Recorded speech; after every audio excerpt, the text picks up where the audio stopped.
When Seok entered the Hunter Academy tournament, he shocked one of the strongest hunters in the world. The moment the matches began, everyone realized something was terribly wrong. One after another, the students rushed at him with all the techniques they had trained for, only to get beaten down with nothing but his bare hands.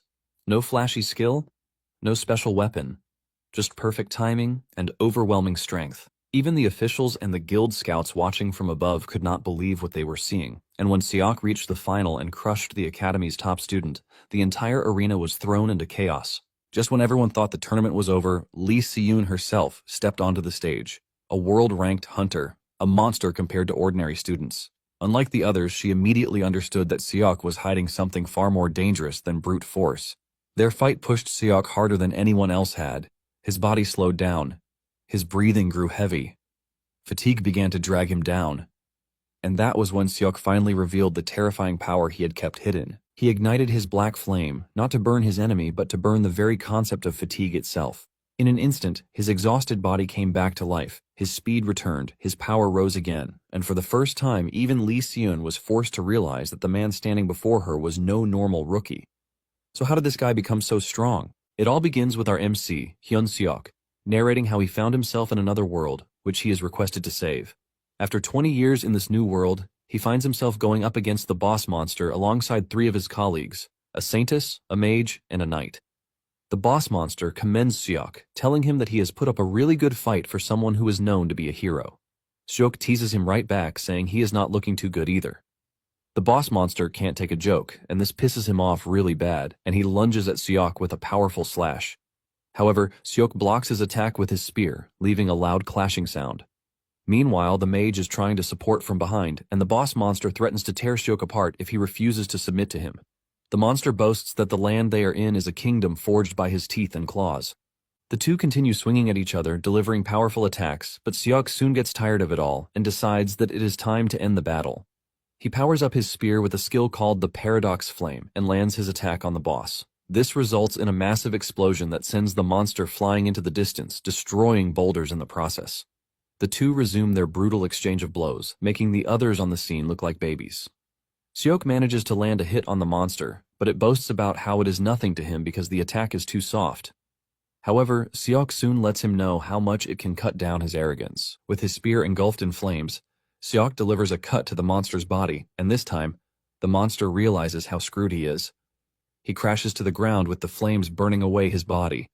The monster commends Seok, saying he never knew there would be someone strong enough to cut him down, and Seok lets him know that he is not from their trash world. The boss doesn't believe this, as he assumes that Seok is just saying nonsense. Nonetheless, he is convinced that his body will be absorbed into the land, and one day, he will be resurrected.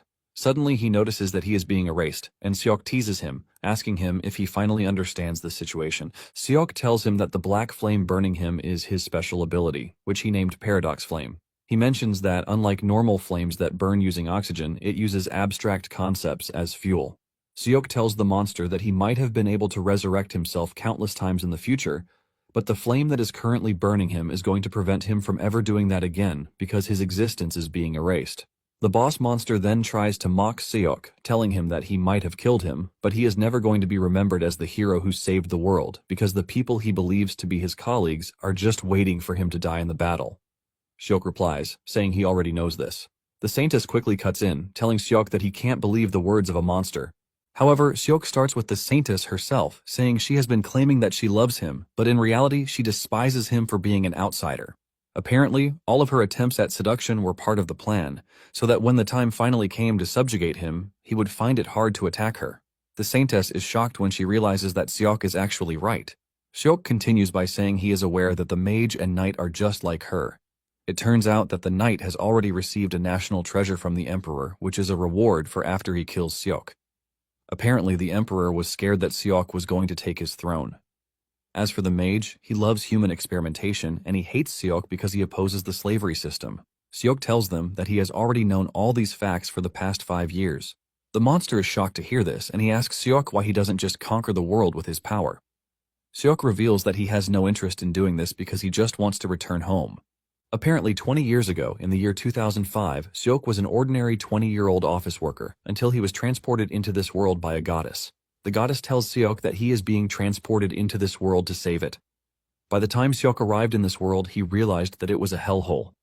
Seok tried everything he could to return home, but the goddess tells him that he has to defeat the monsters and save the world.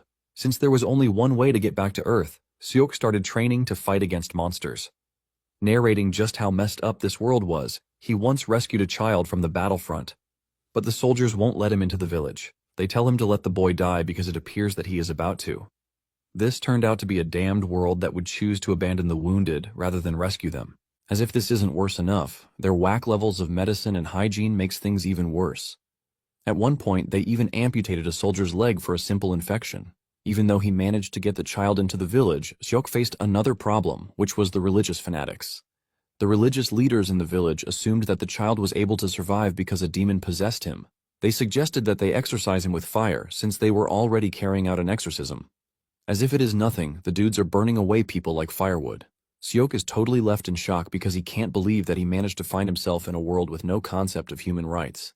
Even with this, Seok managed to survive for the next 20 years, and now, he has finally defeated the monster to save the world. Seok is relieved that it is finally over, and the knight prepares to attack Seok, telling him that he is glad that he knows that they can't let him live. Seok turns to the dude, letting him know that he really hates their world. At this point, even the knight knows that he doesn't really have what it takes to fight Seok. He realizes that they basically created a monster to tame another monster. Just then, Seok looks into the sky and screams out to the goddess, telling her to keep her promise because he already saved the world, just like she said. Suddenly, the sky opens up and the goddess appears, commending him for enduring so much. However, Seok is not ready for her accolades and reminds her of her promise to send him back to Earth. The goddess asks Seok if he really doesn't like this world, even though he has gained so much power to even be a threat to her. She lets him know that if he returns to Earth, all of his achievements as a hero will be for naught. Seok tells the goddess to stop messing around because he is sure she is happy that he is leaving, and the goddess agrees with him, saying the world no longer needs a monster. However, she asks him if he won't regret his decision to go back, and Seok tells her that the only thing he desires is to return to the world he once knew. Seok is already tired of this world that has taken him through hell, and the goddess grants his wish. A bright golden light covers Seok, and the goddess tells Seok that his physical body on Earth has perished, which is why she is going to place his soul into a new vessel. Seok is shocked to hear this, and he asks the goddess who he is going to be. The goddess lets him know that she cannot explain to him in detail, but she lets him know that it is a body fated for a wretched end. Nonetheless, she is pretty sure that he is going to survive, since that is what he is good at. Seok tells the goddess that he doesn't really care because as long as he returns to Earth, he will surely survive compared to what he has faced in his trash world. Soon afterward, Seok opens his eyes in his new body, and he is now in the year 2025. It turns out that he has entered the body of a civilian named Chanseok. Seok stands up from the bed with the relief that he no longer has to see the traitors who want to kill him. He then spots a mirror in the room, and he walks up to the mirror to check out his new appearance. This is when it finally dawns on him that he is back on Earth. He looks around the room to see that there is clean water for him to use, unlike in the trash world where he is coming from. Even fire is easy to make instead of chopping wood like a maniac. Seok celebrates because this is what he has been missing, and he even finds a box of chicken on the table.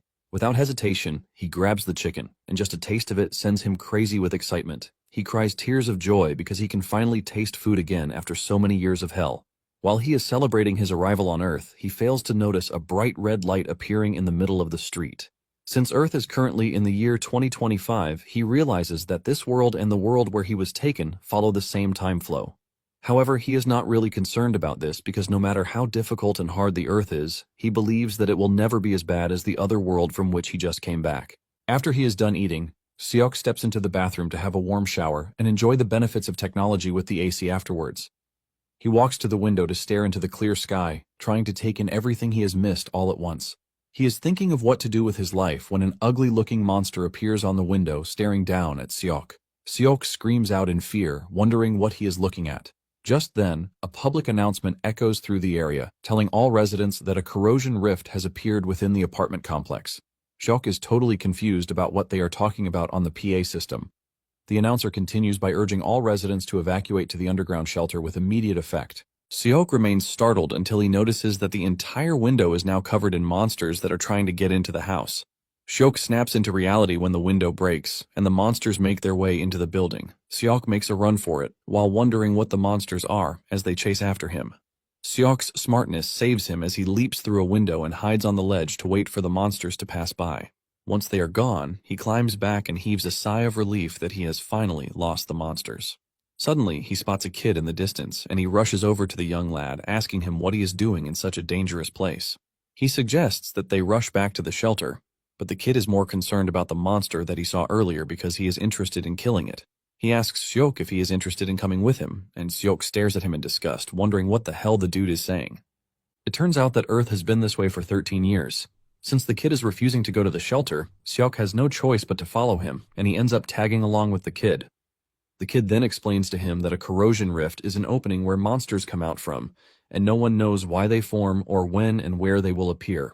After hearing this, Seok starts to think about how he went through hell in the other world just to return to Earth to find it in a horrible state too.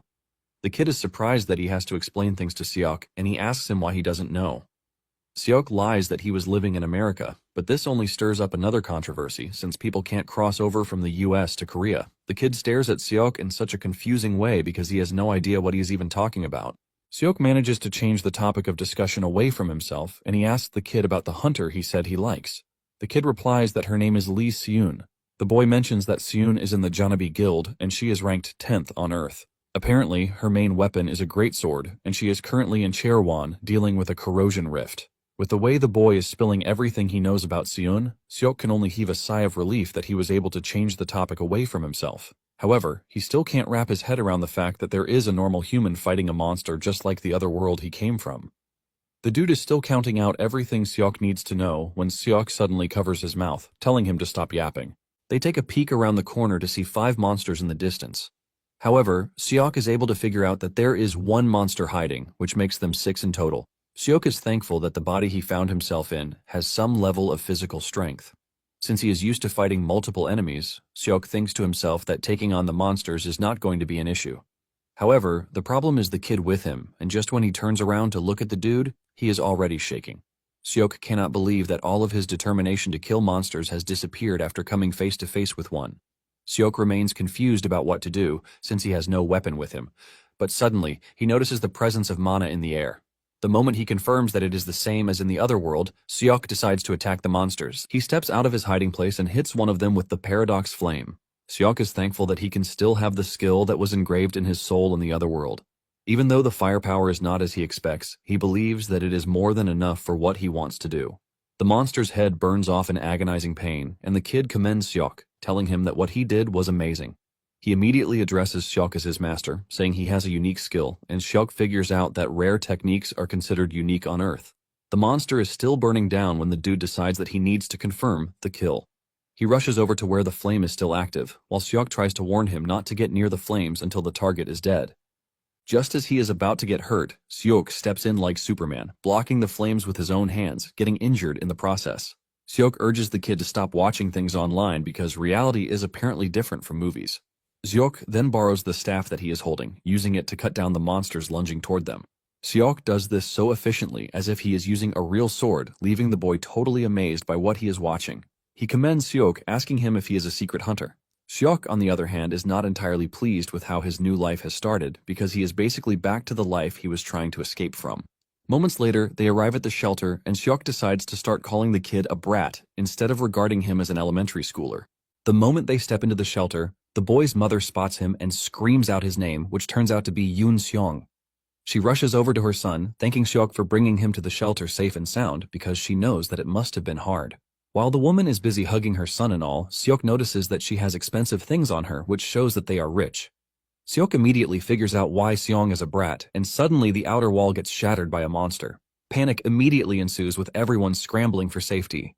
They can't believe that the outer wall was demolished, and while everyone is running away, Seong calls Seok to follow them. However, Seok stands there in anger because he can't believe that all he wanted was to return to a normal world, but he is somehow getting messed with. Anger brews in his body as he wonders if he is asking for too much. He stares at his palm that got burnt while saving Seong, before calling him by the name he gave him, which is Brat. Seok asks Seong why he is trying to become a hunter when his family is obviously rich. Seok knows that the dude could have just hidden out somewhere comfortable, and he doesn't even have to fight. Just then, Seong reveals the sad truth of how he lost his father to a monster. Apparently, a corrosion rift opened up in the underground bunker where they were holed up. They all believed that they were safe, but this was the very day that Xiong realized the harsh truth that nowhere on the planet is safe. Xiong says he might not be strong yet, but he plans to become the strongest hunter to get rid of all the corrosion rifts so he can save the world. Xiong says this with all determination and tells Seok that he might sound stupid to him, but Seok cuts him off, telling him that he is actually going to become a great hunter. However, he shocks him by telling him that he won't be able to save the world. Xiong's mother is already panicking, and she tells her son that it is time for them to leave. Xiong is hesitant because Seok is still standing in front of the monster. Suddenly, they see a bright light behind them, and when they turn around, they are shocked to see that Seok has already taken down the monster with his paradox flame. Seok lets Xiong know that he won't be able to save the world because he would have saved it already. With a smile on his face, Seok tells Xiong that saving the world is a job for someone who has done it before.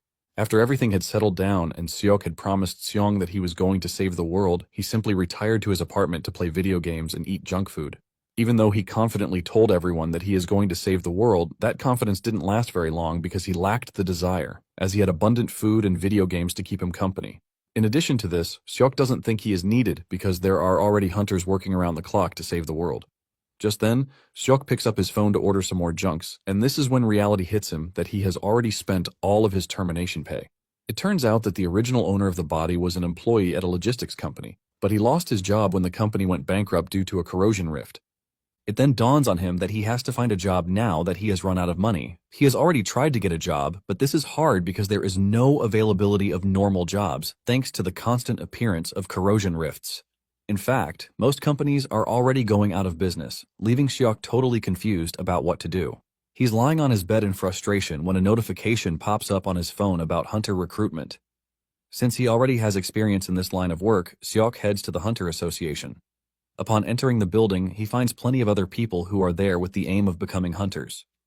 Seok hears two guys talking about how the selection process is nothing but a formality because what one needs to do in recent times to be selected is to show a unique skill. Everything seems to be going on normally when the legendary Seon shows up in the building, ultimately causing chaos among the aspirants.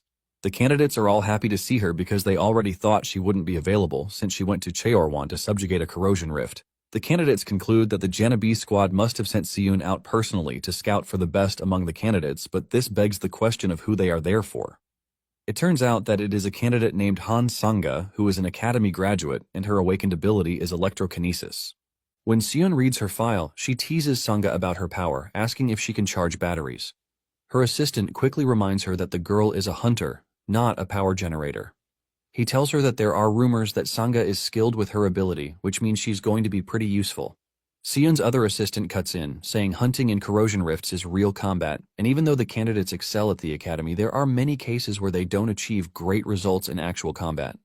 Seon commends the dude for his ingenuity and commends him with a candy, while the other dude watches in disgust. Seon knows fully well that practice and real combat are completely different, which is why it is going to be difficult for academy students who have only had safe training to endure real combat. She believes that it is going to take a long time for Sanga to finally adapt. Moments later, the host shows up on the stage to welcome everyone to the arena. He tells them that the first match is about to begin, and Seon hopes that Sanga will raise her value enough to convince her. The host then tells everyone that the first candidate is an interesting one because he is a civilian who is not even from the Hunter Academy, which is quite unusual. The host is curious to know what kind of guts Seok has to stand on the stage, and by calling out Seok's name, he is introduced to the crowd. His opponent also steps onto the stage, and the host announces the rules of the match. He lets them know that personal weapons other than the ones provided for them by the association are not allowed. In addition, inflicting life-threatening injuries is banned. Deep down, Seok is just concerned about saving the world while eating well and living his life the way he wants it. And to do this, he figures out that the first step is to get good results in the tournament. Once everything is ready, the referee starts the match, and Seok's opponent lights his spear on fire, while mocking Seok that he is a trash bag who doesn't even know how to gather mana. The dude hasn't even done anything, but he mocks Seok, telling him to consider his loss an honor. He dashes towards Seok while boasting that he is the undefeated spearmaster of the Hunter Academy. Just then, the dude suddenly notices that he can't see where Seok is. Before he knows what is happening, Seok appears beside him and he punches him in the tummy, sending a wave of pain through his body. Seok doesn't stop there as he delivers an uppercut to the dude's head to knock him down. The dude crashes to his knees in pain while missing a few teeth. Seok is surprised that the dude is already down on the ground when he was even holding back because he didn't want to hurt the guy. Seok just assumes that the dude is a beginner, which is why he is weak, because he doesn't want to believe that this is just how weak hunters are. Meanwhile, Seon saw what Seok did, and she was blown away. She immediately whips out her tablet to conduct a background check on Seok. She finds out that he was just a regular guy working at a logistics company, and he doesn't even have mana in his body. One of Seon's assistants says Seok's punch might have been luck, but Seon gives him trash candy, which is basically telling him to shut his mouth. Seon lets them know that Seok is intentionally not accumulating mana. Back in the arena, Seok decides to end the fight once and for all because he needs to show that he is competent. Seok then goes after his opponent, and the dude almost craps his pants when he sees Seok coming for him. Seok assures him that it is not going to be a fatal wound, so he doesn't have to worry. Even though he promised to go easy on the dude, Seok ends up knocking him out cold, ultimately getting the first win of the day. This leaves every official in shock, and Seon notices that the other guilds are already contemplating what to do. However, Seon plans to make her move ahead of them so she can see what Seok is really made of. Seon stands up to leave, and when her colleagues ask her where she is going, she reveals that she has to go and see the association president. As the competition proceeds, Seok continues to take down his opponents relatively easily. Seok is disappointed at just how weak the supposedly new hunters are. He is not even using weapons against them, as he is busy beating them up with his bare fists. Seok is ultimately disappointed in whatever it is they are teaching them in the Hunter Academy because he hasn't even fought a single competent candidate. Soon afterward, Seok makes his way to the final, where he is going to go up against Sangha. Everyone is relying on her to stop Seok's dominant run. The moment Sangha steps on the stage, Seok commends her, saying she is the only one he has seen who has gathered the most mana out of everyone. Sangha, on the other hand, tells Seok that he has managed to get far by luck, but she lets him know that there will be no more flukes. Sangha grabs her sword, saying she has figured out that Seok has no unique skills, which is why he has been punching everything in front of him. However, she lets him know that she has no intention of going easy on him. Seok nervously thanks her for her consideration, and when it comes to a unique skill he actually has, but he has no intention of using it on Sangha.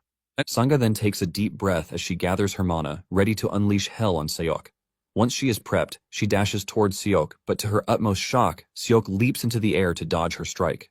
Sangha cannot believe what just happened because Seok basically dodged lightning just by jumping. Seok, on the other hand, is impressed by her skill because by running an electric current through the blade and its handle, she basically made them magnetic. By doing this, she added magnetic force to the power of drawing the sword, ultimately turning it into a railgun. Seok tells Sangha that she has been the best so far, but lets her know that she is missing one important detail.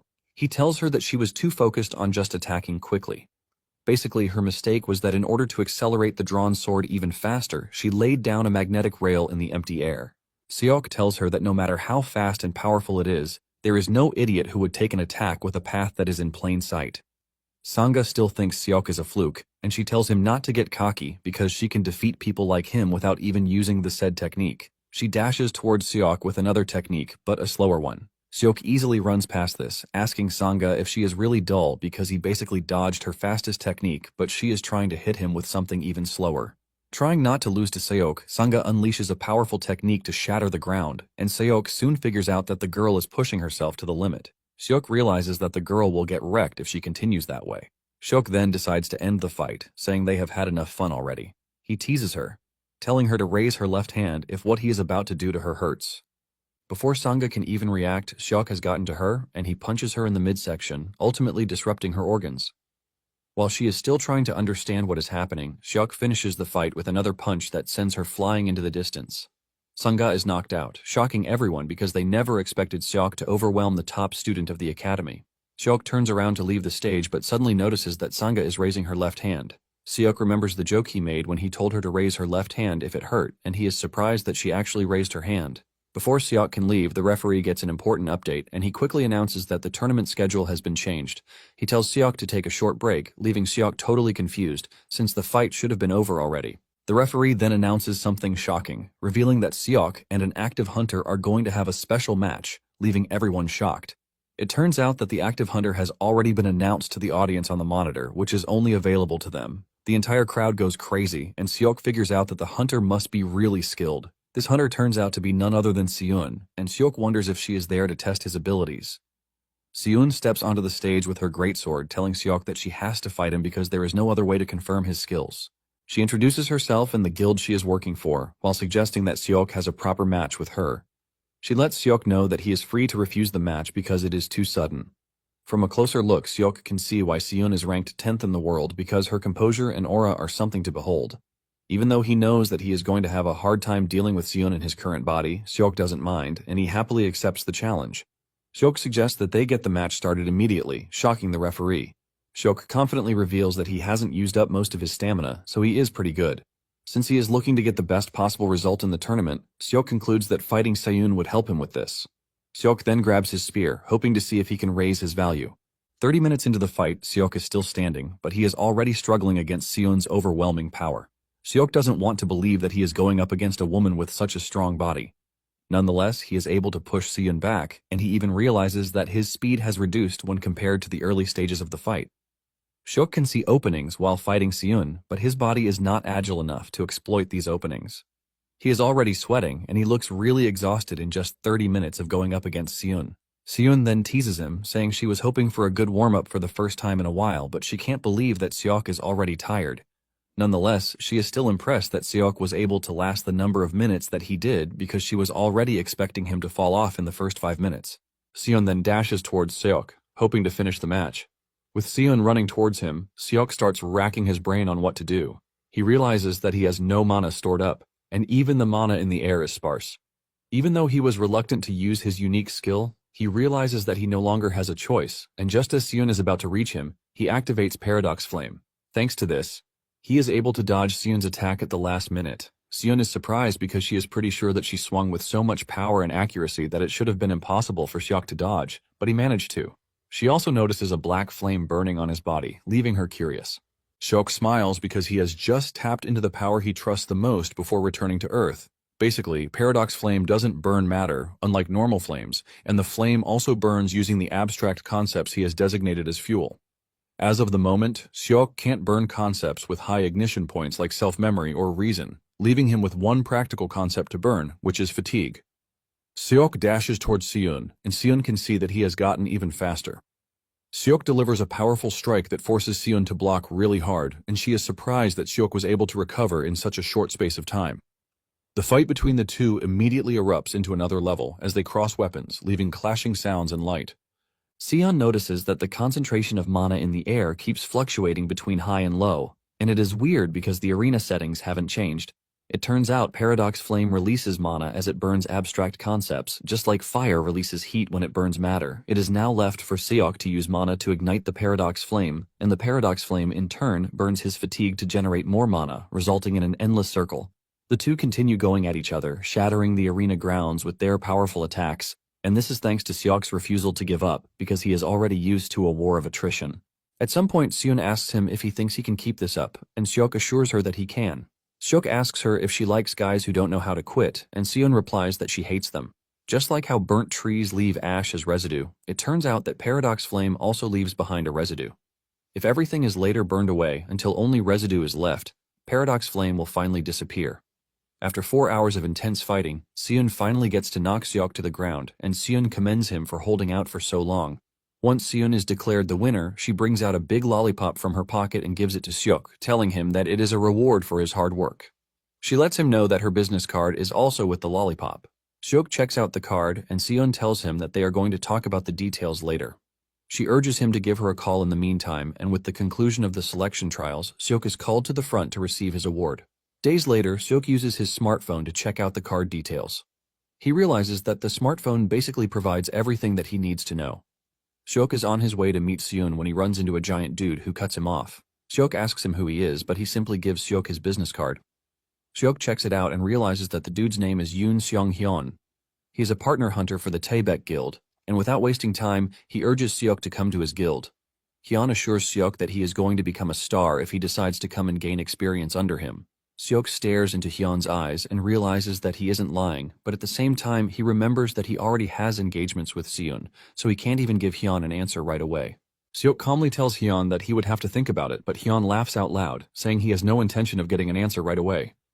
Just then, he grabs Seok by the shoulder and he moves closer before telling him to think his answer through. After pulling off this ridiculous stunt, he leaves, telling Seok that he will be seeing him around. However, Seok immediately concludes that Taebaek is not part of his plan. Seok then puts a call through to Seon, asking her where he should meet her. Seon tells him to come to a place called the Hut, which is located on the second floor of the Hunter Association building. Moments later, Seok arrives at the hut, which appears to be a cafe. Upon entering, Seon calls him over to her table, and seeing Seok's reaction, the lady asks him if there is something wrong. Seok reveals that a huge guy who goes by the name Hyun tried to recruit him. Seon is surprised that Hyun showed interest in Seok, and she lets him know that the other guilds would not dare to make an offer again. Seok asks Seon if this applies to Janabi too. Seon then reveals something shocking, telling Seok that she has no interest in recruiting him, leaving Seok to ask her why she would like to meet him. Seon tells Seok that she would like him to work as a freelancer without being affiliated to any guild. Seon tells Seok that Hyun would have most likely offered him a junior position. Seok is confused by this, and he asks Seon what she means by junior position and a partner hunter. Since Seok isn't from the Hunter Academy, Seon explains that the ranks for hunters belonging to a guild are usually divided into three. There are juniors, seniors, and partners. Juniors and seniors belong to teams led by partner hunters, so they are essentially employees on a salary or wage. However, partner hunters have shares in the guild instead of a salary, and they share the net profits the guild earns. In simple terms, they might be seen as business owners.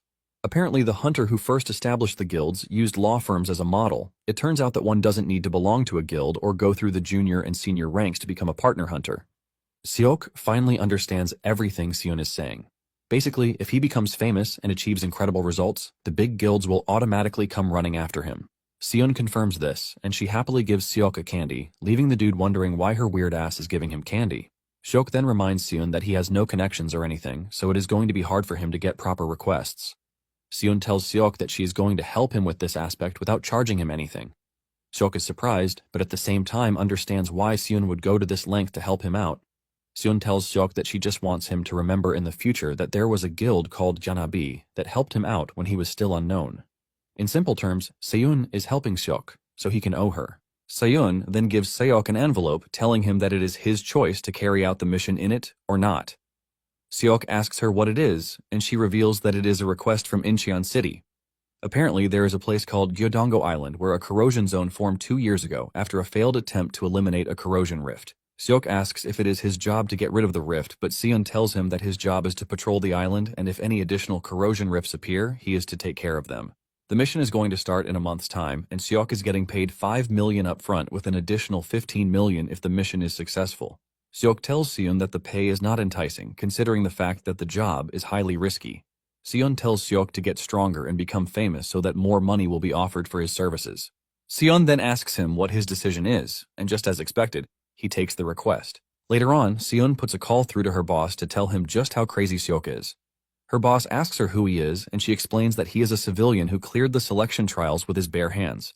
The boss doesn't think this is something too crazy, but Seon lets her boss know that Seok practically lasted 4 hours against her. Even with this, the boss still thinks Seok lasted that long because Seon was messing around with him.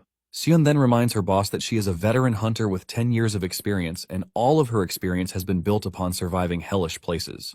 She mentions that in normal cases, she should be able to toy with Seok, but he gave her a run for her money by lasting for 4 hours. Seon admits just how incredible Seok is, saying she might never get to see another monster like him. Her boss is tired of hearing her glaze Seok and asks her if the mission she gave to Seok didn't require hunters with prior mission experience. The man is worried that Seok might not be able to cope with veteran hunters, even though he is pretty skilled. Seon then tells her boss not to worry because she already paired Seok with someone reliable, Sanga. The boss decides to trust Seon's judgment because she is the brain of the operation in the guild. The boss then asks Seon what she thinks Seok would be like when he reaches her level, and Seon confidently tells her boss that Seok would be able to take him down as well. 1 month earlier, Seok received an order for a spear and an elixir in his apartment. The elixir is a potion that hunters use in emergencies, and it contains condensed mana, which is really helpful when mana is urgently needed. When it comes to handling mana, it is similar to drinking water from a water purifier. One can control mana in the atmosphere, store it in the body, and even use it when needed. The elixir in his hand allows him to do this in a short period of time. However, Seok uses mana in a different way from others because he skips the storage process and directly absorbs and uses the mana from the atmosphere. The advantage of this is that there is no limit since Seok uses the mana in the air. In addition, in the process of taking in the mana and letting it out, the mana channels that the mana passes through gradually strengthen, which allows for the use of more mana. However, the only downside to this is that until the mana channels grow, the amount Seok can handle is small, which makes it difficult to produce a strong output in a short time. Seok then decides to use some of it since there is no time to waste. He is convinced that he would have gotten better with his new body by the time he trains it for a month. Now in the present day, the hunters line up to have their identities verified before they are allowed into the island. Once Seok's identity is confirmed, the official tells him that he is in Squad 8. Seok joins the rest of the squad and keeps mute while they are all talking like parrots. Just then, he hears someone call his name, and when he looks up, he realizes that it is Sanga. She is wearing an armless shirt, and there is a scar that runs through her shoulder. It turns out that they are in the same squad, and Sanga suggests that they work together on the mission. Seok asks her why he should agree to work with her, and she reminds him that he is stronger than her. Because of this, she believes that she can learn from Seok, and Seok teases her, saying his shoulder is about to fall off from excessive blushing. Sanga's inability to take a joke comes in again as she asks Seok if his shoulders dislocate often. Seok remembers just the same way she literally raised her hand during their match, which shows just how much she lacks a sense of humor. Moments later, the squad is called together, and the official briefs them on the mission objective. Since they have new hunters among them, which is clearly Seok, he mentions that corrosion rifts are classified as Class 1, Class 2, Class 3, and unclassified. The closer a rift is to Class 1, the more dangerous it is. He adds that the first corrosion rift to appear in a specific area is given the additional name, Alpha. It turns out that the current location of the Alpha corrosion rift on the island is the church in the northern part. However, he lets them know that the corrosion is still an unclassified one. Since corrosion gets stronger over time, the official urges them not to go near the rift. He tells them that their mission is to patrol the area to identify and eliminate any additional corrosion rifts that may have appeared.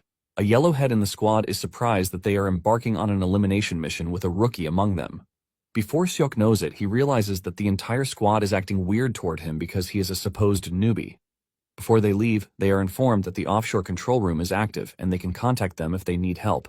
With this, the hunters are sent off with a stroke of good luck. Upon arriving at the island, the seasoned hunters start to make a plan, but Seok cuts in, suggesting that they set up a base at Hwagisa Temple so that they can operate from there. He shows them where the temple is on the map, but the seasoned hunters can't believe that they are being given instructions by a freaking rookie. In addition, they want to know why he is going to the temple, and Seok explains that from the temple, one can see their target area. In addition, they get to see the entire region directly from the peak. He mentions that the old temple building is also available, so they can just use this for lodging, which is basically the obvious thing that they have to do. The seasoned hunters immediately start screaming at him, telling him that there are several other places that they can stay. One even asks him what they are supposed to do when they are surrounded after needlessly climbing a mountain. Seok reminds them that they are not fighting thousands of enemies, so there is no way they are going to get surrounded. Even though Seok is trying to convince them, the hunters let him know that they have no reason to follow his orders, since he is seriously inexperienced. Seok is left in shock that there are also idiots back on Earth, just like in the other world. Since they have no interest in following him, Seok suggests that they go their separate ways. Seok makes his move and dashes toward the temple with Sanga following him. Surprisingly, the yellowhead from earlier is also following them, leaving Seok to wonder why the dude is following them. Seok calls the dude's name, which is Kim Minjae, asking him why he is following them. Minjae boasts about how he is following them to keep an eye on them because they are rookies. Seok thanks Minjae for his consideration, because he is surprised that there is at least one decent person on the squad. Suddenly, Seok comes to a complete halt, telling the other two to also stop. He tells them to be quiet, and he urges Minjae to take a peek behind the cover. To his surprise, there are monsters in the pathway, and he immediately suggests that they take another path because there are at least 50 monsters in front of them. Seok then asks Minjae what his unique skill is.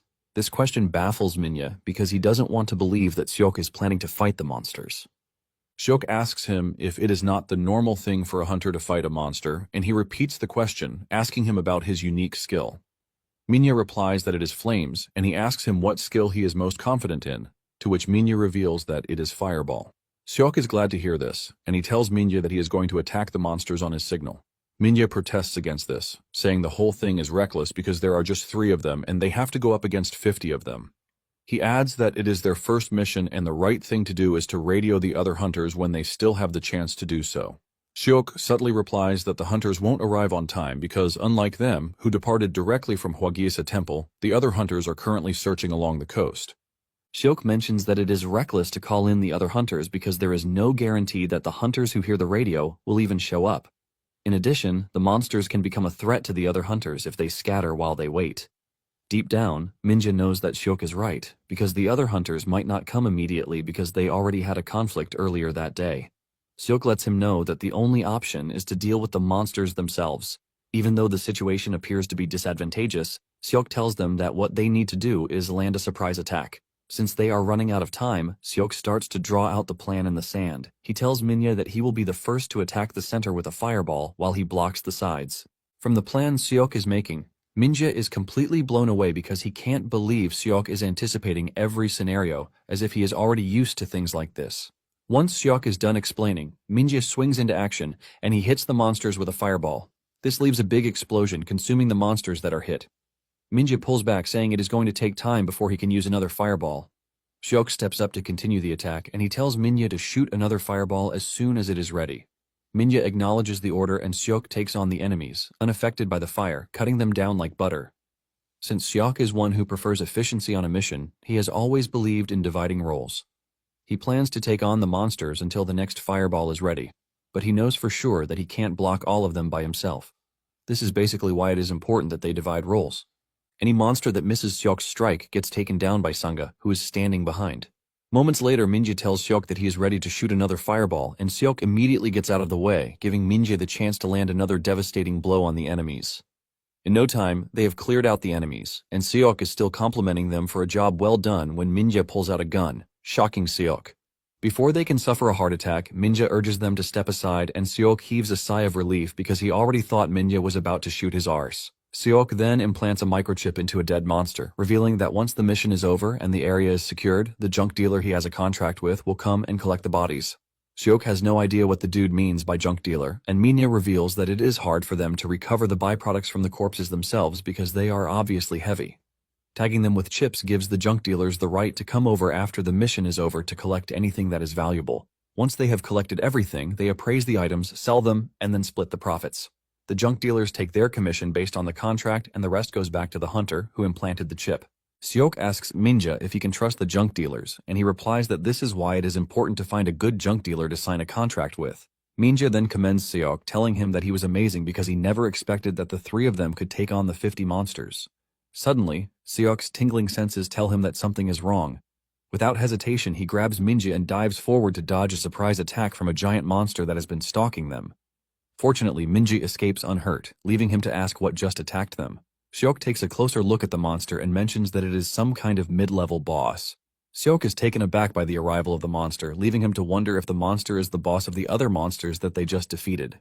Seok can also see that it is no joke because the amount of mana it is giving off is on a completely different level from the ones they just fought. Without hesitation, he tells the two to stay back while he handles the monster. Minhwa and Sanga believe that they are supposed to help by using a pincer movement, but Seok screams at them to get back, or else they want to go home in a body bag.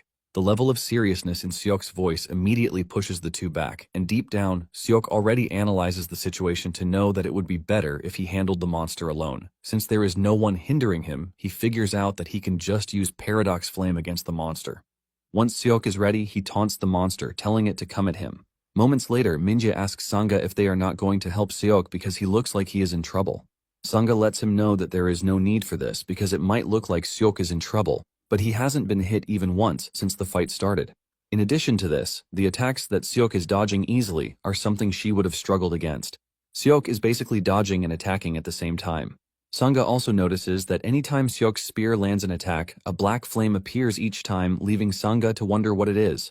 The more the flame output is, the slower the monster gets.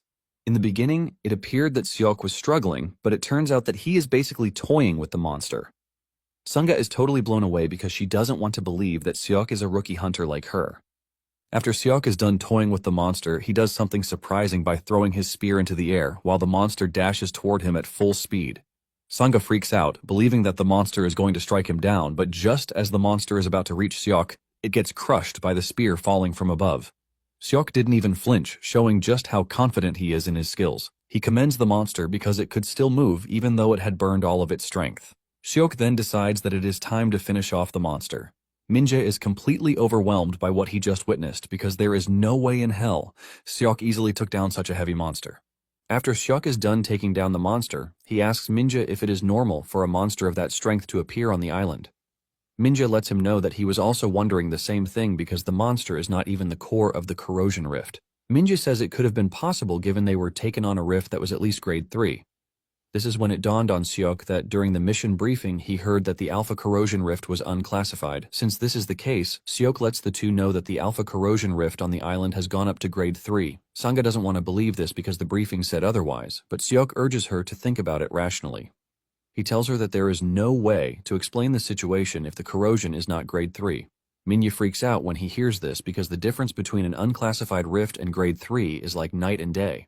Minhwa reveals that if this is true, the hunters are at risk and they might not even make it back alive. Minhwa immediately suggests that they go save the other hunters because with Seok's skill, they have a chance. However, Seok immediately rejects the offer, saying he is not interested. Minhwa asks him why he is rejecting the request, and he reveals that there is no way he is going to save all the hunters on the island by himself.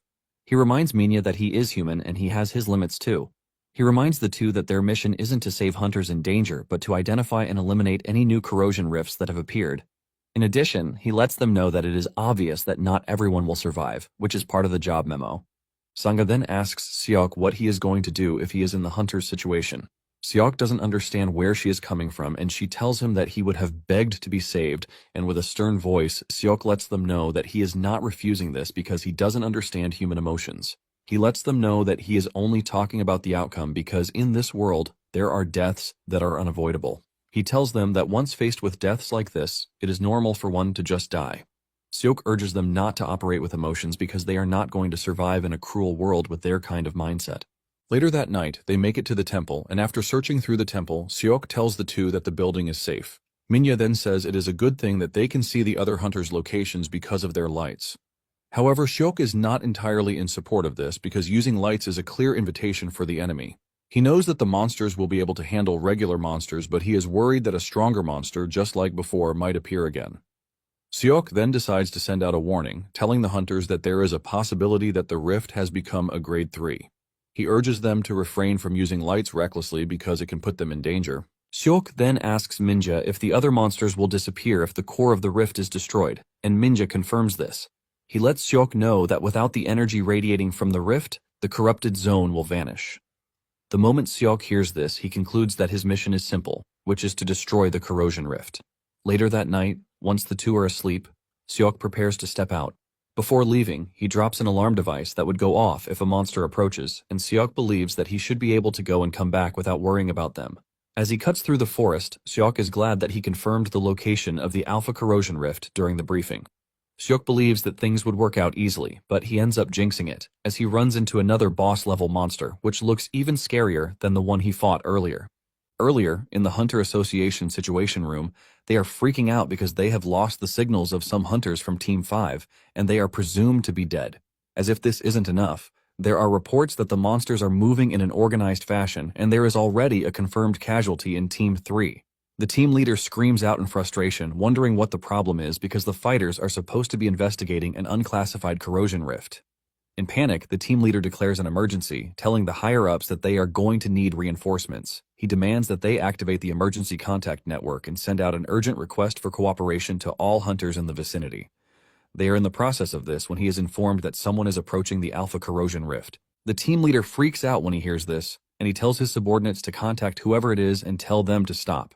One of the officials gets the report that the hunter heading toward the Alpha Corrosion is Seok from Team 8. The team leader orders that they connect to Seok's terminal to immediately confirm that he is alive.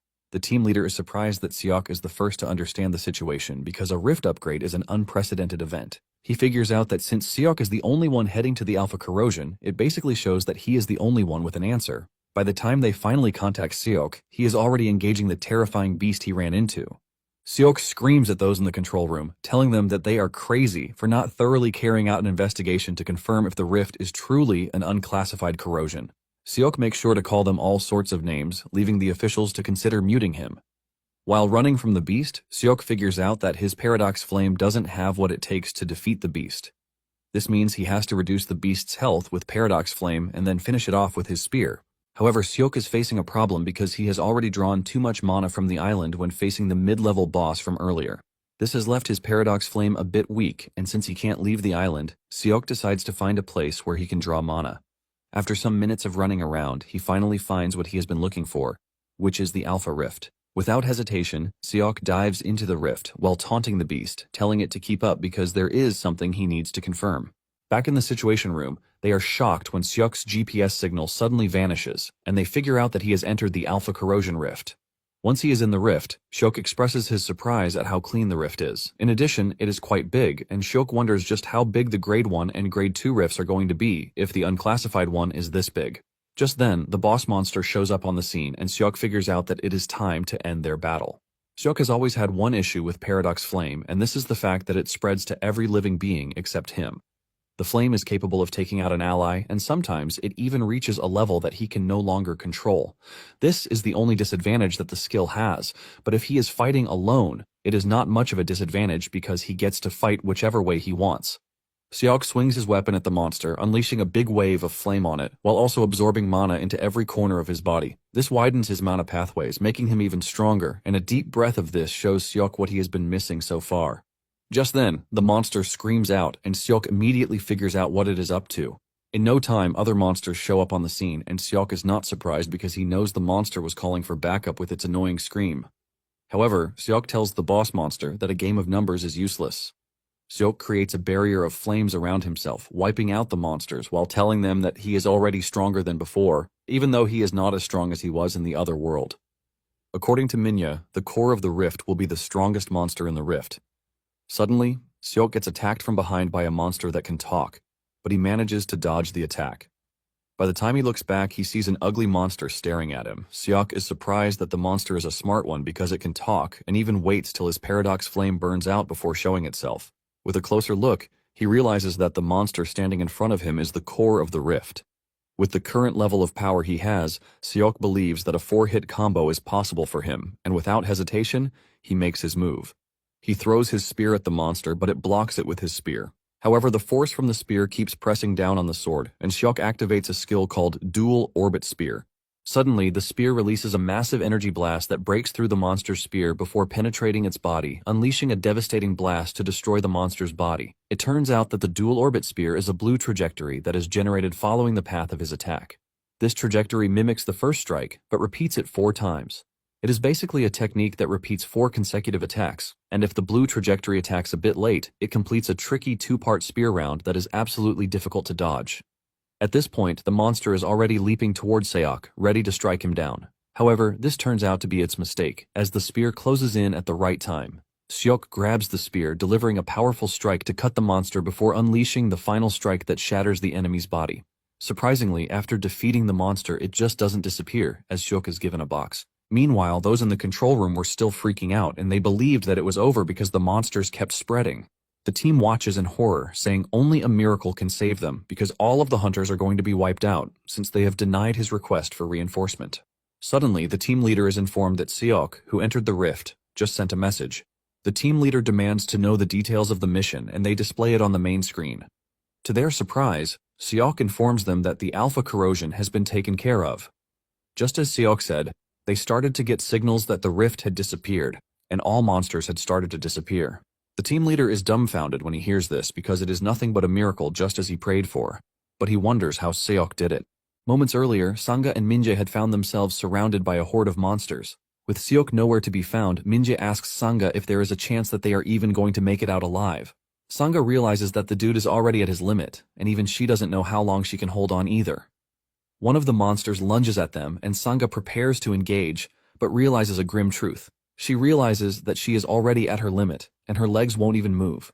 Sangha closes her eyes as she waits for death to come.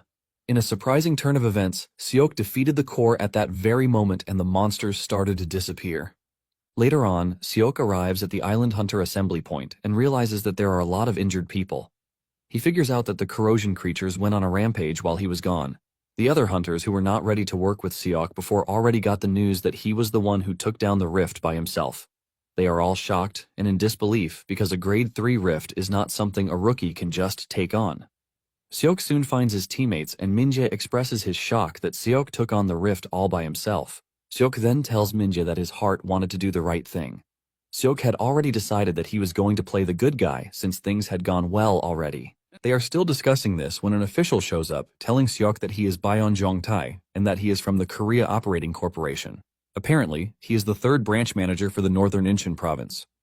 Bayon tells Seok that the mayor would like to see him. Moments later, Seok arrives at the mayor's office under heavy rain, but Seok doesn't really mind because he is looking to renegotiate his reward. Upon arriving at the building, he is welcomed by Lee Piljae, the communications and liaison officer. On their way to the mayor's office, Piljae lets Seok know that the mayor has been looking forward to the meeting, revealing that he was shocked when he received the report from the island. It turns out that the mayor canceled all of his schedule after getting the report, and Seok teases him, saying he shouldn't have done that because he didn't even do anything impressive. Piljae tells Seok not to say that because a rookie hunter destroying a grade 3 corrosion rift single-handedly hasn't happened since the time when the very first hunter was still active. Seok is surprised that there was someone who had done it before, and he believes that the dude should be the real deal. Not long after this, they arrive at the mayor's office. The mayor, Park Geon, welcomes Seok while also apologizing for calling him out in such awful weather. Geon then tells Seok to have a seat while ordering Piljae to get them coffee.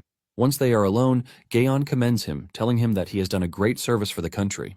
He admits that the island was a pain in the neck to deal with because their budget was limited, so hiring an expensive guild was difficult. Seok replies that he is pretty sure the man is happy that the issue has been resolved, since he was able to take care of it at a relatively low cost. Geon confirms this while asking Seok if it is true that it is his first mission, and Seok says yes. The mayor gets up on his feet in excitement, saying he is proud of Seok because his first steps were in Incheon.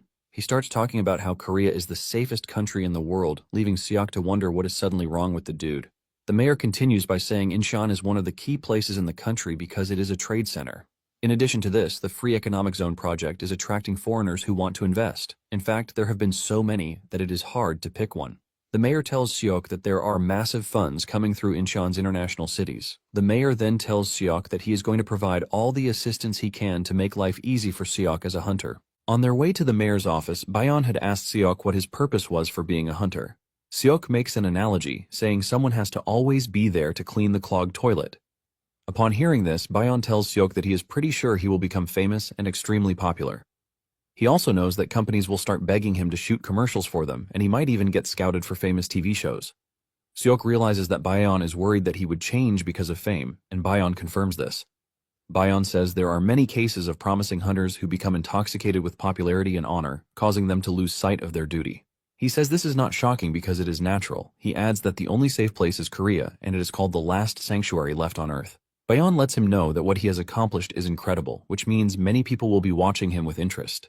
Bayon tells Seok that he wishes he would continue to be a symbol of hope. Now that Seok is in the mayor's office, Seok realizes that the mayor is basically laying out everything without even going through the corner.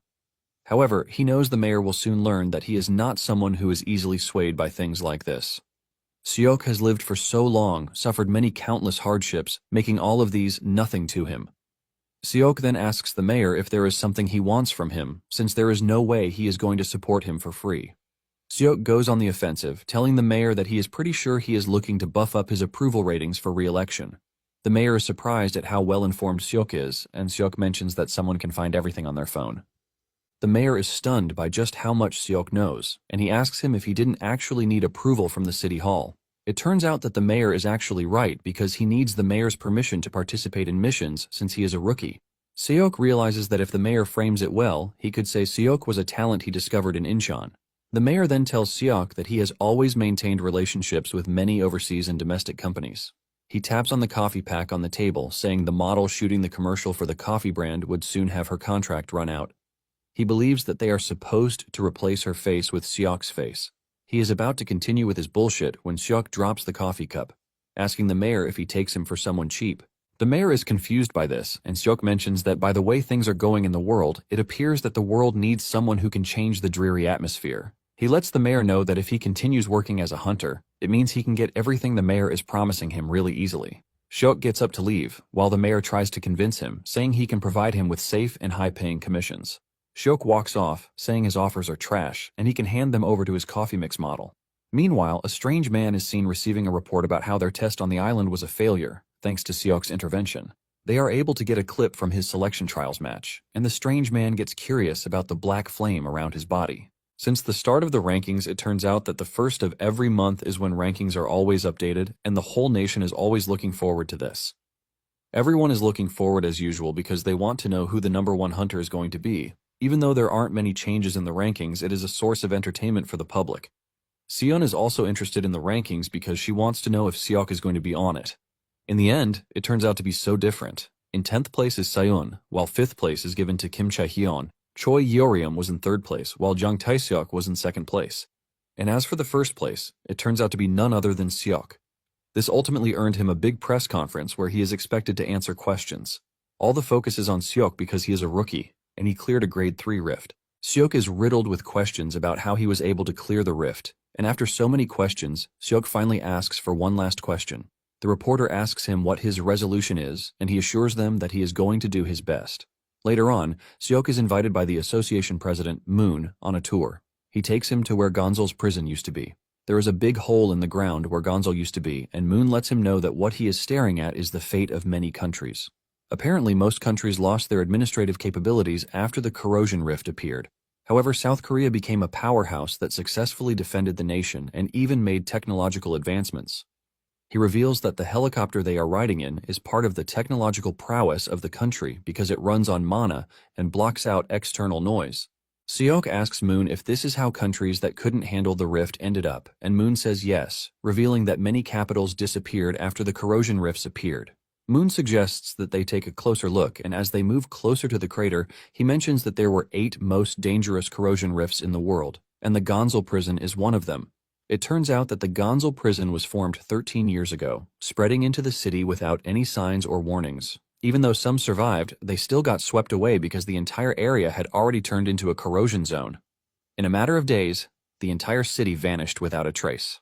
As they leave the scene, Moon lets Seok know that the power in the world hasn't changed that much, but central powers have weakened. Deep down, Seok is glad that he is learning all of this information, but at the same time, he doesn't understand why he has to come to the scene to know them. Moon then reveals that Hyun from Taebaek came to see him some days ago, and it appears that he is mad that Seok is not joining his guild. In fact, he asked for Seok's whereabouts, but Moon assures Seok that he didn't give him since it is obviously personal information. Moon tells Seok that the Taebaek guild has an ideology that revolves around survival of the fittest, and if Seok doesn't do what they want, they might want to subdue him with force. Seok cannot believe that they are going to go to that extent, but at the same time, he is worried that he can't take on Hyun at the moment. Moon then mentions the fact that Seok looks like someone who doesn't want to be affiliated with any guild, so he can do his things the way he likes, and Seok confirms this. Moon lets Seok know that he has to raise his standards if he wants to stop Taebaek from coming after him. He mentions that there is a way to do this, and one of them is to take on missions from the association president. The moment Seok hears this, he is not surprised because he already knows that there is a motive behind it all. Seok immediately asks the man what he wants because he is pretty sure he is not going to give him missions for free. Moon tells Seok that all he wants is for him to remember that he gave him help. He then passes an envelope to him, telling him to check out the contents. Seok believes that he has struck gold because it is a deal from the president, which isn't so bad for building a reputation. Seok asks the man what he is supposed to do, and the man reveals that he is expected to escort a cargo ship from Busan to Nanning City. He mentions that transportation isn't easy thanks to the corrosion rifts appearing everywhere. Seok then checks out the lists of what he is supposed to be escorting and realizes that they are all luxurious items, including a car. Seok is surprised by this and expresses his shock at what people still consider a necessity, and Moon lets him know that everything on the list are necessities for some people. Moon expects Seok to understand this, but Seok says he doesn't because he doesn't understand the need for these things in a country where the government is already shattered. Moon says many countries might be collapsing because of the rifts, but it doesn't mean international politics have become obsolete. Seok immediately realizes that the mission is meant to maintain international relationships. Since this is the case, Seok takes off his seatbelt and tells the man that he has no interest in the mission. Moon is shocked to hear this, and he lets Seok know that the Korean government takes the mission seriously. Even with this, Seok tells Moon that he is not interested. Seok tells the old man that it would be foolish of him to involve himself in international politics. The old man is pissed that Seok is rejecting the offer, and he tries to remind him that he is just a new hunter who debuted not long ago, but Seok doesn't really care as he throws the mission papers out of the helicopter. Seok also opens the door, thanking the old man for the ride, but lets him know that he is going to swim back to Seoul himself. Without hesitation, Seok dives out of the chopper and lands in the water below, leaving the man totally shocked. Later on, Seok emerges at the Incheon airport and he casually climbs out of the water. He finds a port worker and the two casually exchange greetings like it was nothing. Since he might get threatened in the future, Seok decides that the first thing he has to do is to strengthen himself. He plans to do this by taking on the trickiest missions so he can become a big shot who would not be swayed by anyone again. Seok looks through his phone and soon finds a mission that looks like what he wants. This is a mission to rescue kidnapped victims on Tsushima Island, and the estimated rank is grade 2. Seok then takes a deep breath with the realization that he is going to be busy for a while. Apparently, on September 3rd, fishermen from Gyeoje Island and Tongyong set out to sea, but the sea was different from usual because corrosion creatures that nested on Tsushima Island appeared and kidnapped the fishermen as if hunting them. According to the words of a survivor who barely escaped, the captured fishermen are still alive. The mission requires that Seok go to Tsushima Island to rescue the captured hostages and eliminate the corrosion rift. As for the reward, it is 55 million won, and Seok knows that the whole money will be his if he handles the mission alone. In addition to this, he is going to be called a hero if he can pull it off solo. Even though it is worth the challenge, Seok remembers what they said about grades and the creatures residing in them. It is said that a grade 3 corrosion rift has the destructive power of a tank, but a grade 2 corrosion rift creature is a natural disaster level. As for grade 1, the whole country would have to mobilize to try to subdue a single corrosion creature. He knows that he was able to handle the grade 3 rift because of Paradox Flame, but he wonders if he can withstand grade 2 by himself. To be safe, he figures out that he might need someone useful, but the problem is to find someone who is ready to take a civilian's request. He wonders if there is really no one who can, but suddenly it dawns on him that there is someone who can. Soon afterward, Seok and his partner, who is no one other than Sanga, boards a ship heading to their target destination.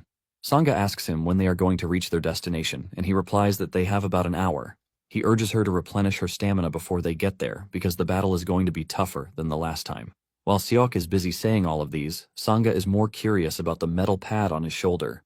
She asks him about it because with the look of it, it appears that it is a limited edition, leaving her to wonder how he got it. Seok is tired of hearing the girl talk, and he is forced to tell her that the junk dealer he contracted with was the one who gave him as a gift. Sanga is surprised by this because the place she contracted with didn't even give her anything useful. Seok teases her, telling her that the level of expectation is different because he is a rising prospect who handled a grade 3 corrosion rift by himself, unlike her, who is just a shitty rookie with nothing but the title of Academy Valedictorian. Seok notices the cold expression on her face and knows that she is wronged by his statement, but he uses this to tell her to get stronger and become famous to avoid further insult. Some days earlier, Seok had reached out to Sanga to tell her that he needed a teammate. Sanga was initially hesitant because they almost died in a grade 3 rift, and Seok is suggesting that they take on a grade 2 rift. Seok is able to convince her by asking her if she is interested in getting stronger. He assured her that he could make her stronger than she currently is.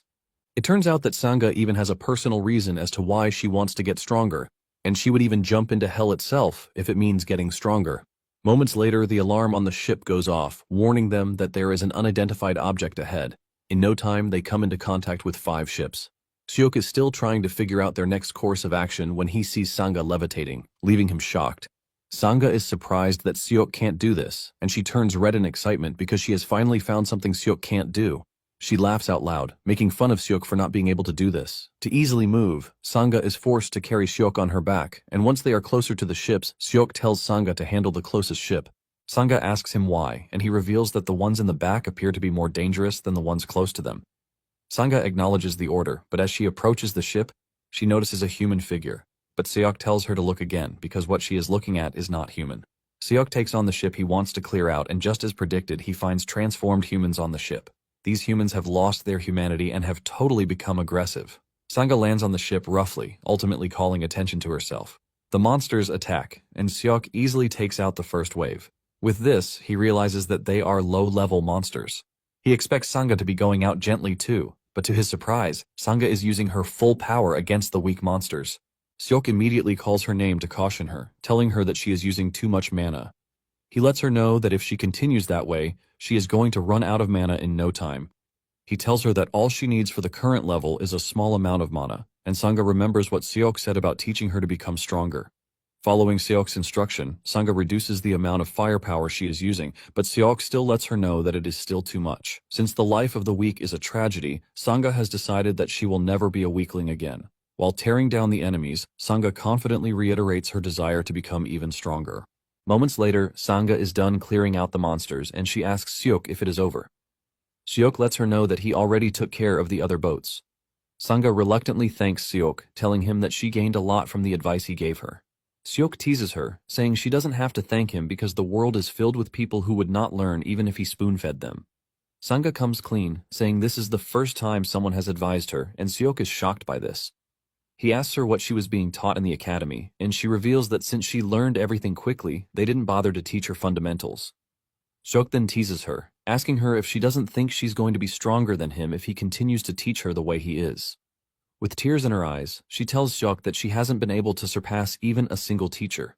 Seok is surprised to see the girl in such an emotional state, and he casually tells her that she doesn't have to worry about this because it is not going to happen with him, since he is going to make sure that she continues looking up to him for the rest of her life. As they are about to dive deeper, the sailors tell Seok and Sanga that they are going to remain on guard, just in case they need them. Before they start their journey, Seok tells Sanga that according to the survivor, the hostages are at the shrine, and Sanga lets Seok know that there are 2 shrines on the island. There are the Gaijin Shrine and the Atazumi Shrine. If they are looking at the distance, Seok believes that the Gaijin Shrine should be their first stop, and Sanga says they can get there in a couple of hours on foot. Seok knows this is not a problem, but the problem is the fact that when they return, they will have to carry with them 15 hostages according to the survivor's report. In addition, Seok can sense a sinister mana beyond the fog, and he is confident that the corrosion creatures on the island will chase them like crazy.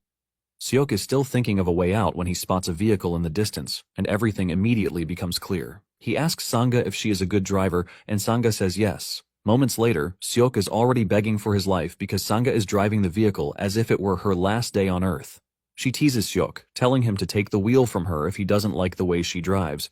Seok tells her to forget it, and he leaps onto the top of the vehicle, ready to take on the monsters that are already chasing them. Seok whips out an arrow sling and hurls it at the monsters. This takes out a bunch of monsters, and by pulling it back, it still does the same. Just then, Seok notices that monsters are already leaping towards them from the left, and he warns Sanga. Sanga shows just how much of a crazy driver she is as she maneuvers in the most dangerous possible way to get rid of the monsters.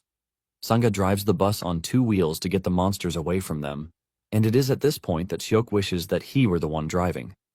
As they cut through the lonely roads, the monsters stay on their track, trailing them just as ants go after sugar. Not long after this, they arrive, and Sanga mentions the monsters behind them, but Seok tells her not to worry because he is going to handle them. Sanga drives the bus into the shrine, and Seok immediately unleashes the paradox flame to block the shrine's entrance, consuming whatever monster comes close. Moments later, they find the hostages where they are tied. Sanga walks up to them to introduce herself, but instead of celebrating that they have been saved, the hostages start to act in the most weird way. Tears run down their faces as they urge Sanga to run away, and Sanga wonders why she is being warned. Unknown to her, a giant samurai monster has appeared behind her, ready to cut her down. Fortunately for her, Seok is able to block the samurai's attack, and Seok tells Sanga to get the survivors into the car while he handles the samurai. A fierce battle immediately ensues between the samurai and Seok. The samurai looks towering as he tries to cut Seok down, but even with the height difference, Seok is not scared. Suddenly, Sanga appears out of nowhere and hits the samurai with the vehicle, knocking him to the ground. With the samurai on the ground, Seok commends Sanga's ingenuity, but she just tells him to get in. Seok ends up staying on top of the vehicle, while the hostages are safely tucked in the vehicle. The journey is going smoothly until they realize that the monsters are waiting for them ahead. Seok also notices that the samurai is still alive even after being hit by a car. With a ton of monsters in their path, Seok tells Sanga to give him her sword. Sanga is surprised to hear this because asking a swordsman for their sword is a huge insult. Seok then asks her which one she prefers between her honor and saving the hostages. Sanga has no choice but to surrender her sword, and Seok grabs it, ready to put it to use. Surprisingly, there is a weird device on his wrist, and even though Seok didn't want to use it too soon, he realizes that he has no choice at that point. It turns out that the glove was inside the box that was given to him on the island after defeating the core. It wasn't just any glove because it could gather mana from the atmosphere. When Seok first saw it, he believed that it was meant to supplement one's mana.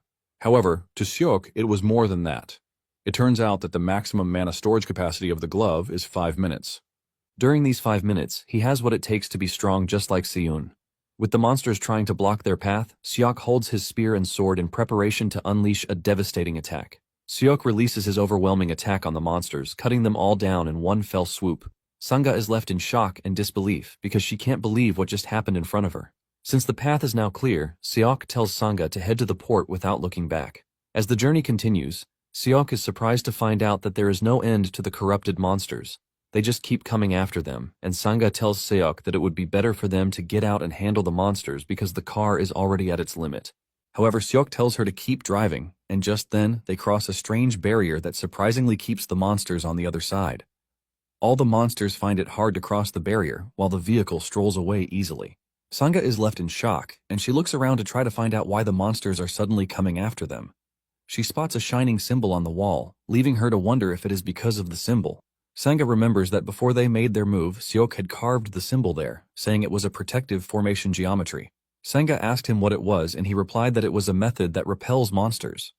Sanga was curious, and she asked him where he learned it, but Seok let her know that she could never understand even if he told her. The simple reason is that he learned the skill while he was still in the other world. Now in the present day, Sanga asks Seok if the method can repel any monster, but Seok says no. He lets her know that the barrier doesn't work on the real monsters. Seok is telling Sanga this when the samurai crosses the barrier as if there is nothing there. The samurai's right eye starts to glow, and the red laser catches up to the vehicle. Sanga immediately recognizes this, saying it is called the mind's eye. Seok is confused by this, but he knows for sure that the surrounding atmosphere has turned grim. However, he is not threatened by this, but suddenly he notices that Sanga is already shaking from this. Sanga mentions that mind's eye is the ability to predict an opponent's attacks. She reveals that even for skilled masters, it is a difficult technique. Seeing how shaky Sanga is, Seok urges her not to be afraid because techniques like the mind's eye are just all tricks. Seok then tells Sanga to watch him closely because he's about to teach her how to deal with situations like this. Seok's eyes start to glow, and suddenly, the samurai starts to sense fear, causing him to start swinging his weapon alone. Seok then casually walks in the direction of the samurai, telling Sanga that the skill is something that can be acquired from experience. Basically, the technique reacts to hostility or fear. Since the samurai can't sense this, he just stands there, trying to look tough. Seok lets Sanga know that several skills like Mind's Eye, Heart Sword, and even the state of selflessness are brothers. Seok walks up to the samurai with no hostility in him, and he easily cuts him down in one move. The samurai is shattered from Seok's strike, and Seok casually tells Sanga that all the techniques that he mentioned are nothing special. He mentions that the illusion named Enlightenment is terrifying because one gets excited by a special name and decides not to push further again. Seok lets Sanga know that what matters on the battlefield doesn't need a special name. Seok reveals that he is able to confidently say this now because he had to sacrifice a lot to escape the trap. Seok tells Sanga that the samurai is actually strong because he got hit by a car and survived, but it is a pity that his ultimate technique, which he's relying on, is nothing but the mind's eye. After hearing all of these, Sanga is thrown into a state of self-reflection, asking herself what she managed to achieve in the subjugation. Sanga immediately realizes that she can't learn the way she wants with half-hearted determination. Since she has a precious goal to pursue, she humbly asks Seok to teach her for real this time around. Seok is surprised by her request because he is already teaching her, but Sanga tells him that what she wants is direct guidance, not advice. Sanga says she has already seen how weak she is and the need for her to get stronger really fast. Seok asks her the reason for this, and she reveals that she wants to end Club Shaddai with her own hands.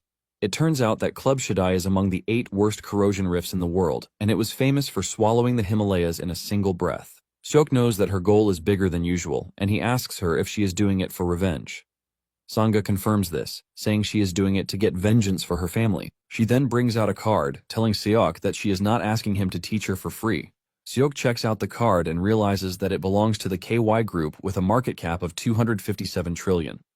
Sanga mentions that it is the corporation that her family owns, and Seok is shocked to find out that Sanga is the daughter of a prominent family. She mentions that the owner of the company is her grandfather, but she gave up on the succession competition. Seok figures out that Sanga might find herself in the succession battle again if she does well as a hunter. Seok then asks her what she wants exactly, and Sanga asks him to make her the best, promising to give him elixirs in return. She lets him know that she is going to get him things that are hard to get, like elixirs not released through general distribution channels. Since Seok is also looking to get stronger, Sanga tells him that it will become possible for him with the type of elixirs she is going to provide for him. Seok realizes that Sanga won't even believe him if he tells her that he has already reached the realm that he wanted to before. The main reason he was striving to get strong was to return to Earth the way it was before. Seok then shakes Sanga's hands to tell her that she has a deal. He gives her a list of the things he wants and suggests that they take the hostages to the hospital first. After dropping the hostages at the hospital, Sanga asks the doctor how long it is going to take for them to recover, and since there are 7 patients with nutritional deficiencies, the doctor tells the two that it would take at least a week before conversation is possible. The doctor assures the two that they will be the first to know when the hostages wake up, so it is imperative that they allow them to rest. Seok agrees with the doctor, and he calls Sanga to follow him because their training starts immediately. Once they are in a place where they can train, Seok decides to ask Sanga a question before they start. He asks her if she thinks she can dodge his spear if he swings it with full power. Sanga nervously replies that it is going to be difficult, since there is a huge skill gap between them after all. However, Seok lets her know that she can actually dodge it if she uses her senses to the absolute limit possible. He tells her that she has to see with her eyes, hear with her ears, smell the scent, and feel with her skin.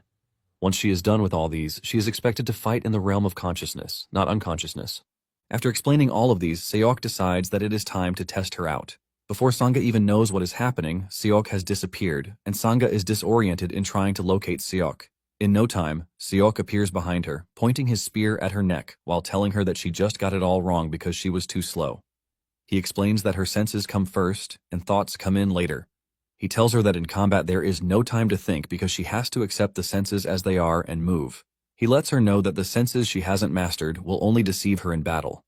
After he is done explaining again, Seok suggests that they move on to the practical aspect. Meanwhile, there is a security dude watching them practice, and the dude is stunned. Even when his friend shows up to watch, they are both left dumbfounded. The ground being used as a training spot is left totally decimated by the two as they cross swords like maniacs. Seok makes sure to make life hard for Sanga so she can get strong as fast as she can. As the battle continues, Seok leaps into the air, ready to deliver a powerful strike that even Sanga realizes she couldn't dodge. Just as the attack is about to land, the security guys call Seok, telling him that one of the survivors just woke up. Seok then decides to end the first training session there because it appears that Sanga has been able to learn how to block a bit. Sanga watches in horror because she can't believe that everything she has gone through so far is considered the first training session. Upon entering the medical facility, Seok asks the survivor if he is fine, and he says yes. He then reveals that a truck came to where he was held captive, and strange people got out of the truck.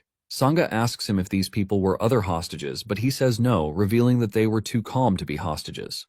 In addition to this, he notices that the monsters were not aggressive toward them, and it even looked like the monsters were helping them out. He reveals that a few hostages were picked up and moved to the truck. When Seok hears this, he finally realizes what he has been trying to understand. He has been wondering the strange reason why there were just 7 hostages.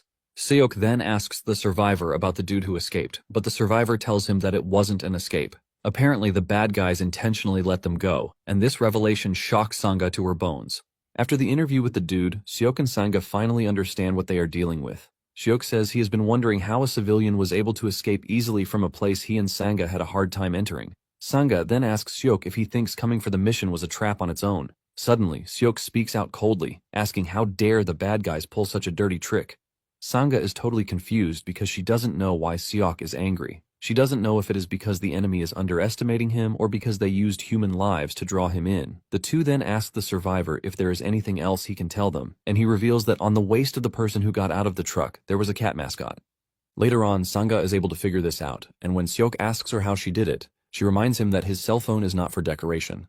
In Seok's defense, he tells Sanga that commoners like himself get hit with a huge internet bill once they press the internet button. Sanga cannot believe that the dude is still referring to the early 2000s. Moments later, they run into the dude that they are looking for. The dude has a face full of piercings, and Seok casually mocks him, asking him if he used a sewing machine to patch his ugly face. However, deep down, Seok can see that the dude is no ordinary person, and the dude even acts all tough as he welcomes Seok and Sanga to the big stage. The dude then introduces himself as Kim Ji-yeon, telling them that he will be taking them alive. Seok wonders what he means by this, and he decides to show them instead. He grabs a dude half-beaten and throws him into the rift behind him. Sanga is shocked to see this, and she believes that the people thrown into the rift won't be able to get out until the rift is destroyed, but suddenly the dude thrown into the rift crawls back outside, and he has already been transformed. However, Ji-yeon is not especially pleased with the dude's transformation because he looks really weak. Just with a kick, he sends the dude flying into the distance. Sanga is terrified when she sees this, leaving her to wonder if the bad guys are planning to also turn them into rift creatures. Ji-yeon boasts about this, saying sacrificing normal people hasn't given them the best of results.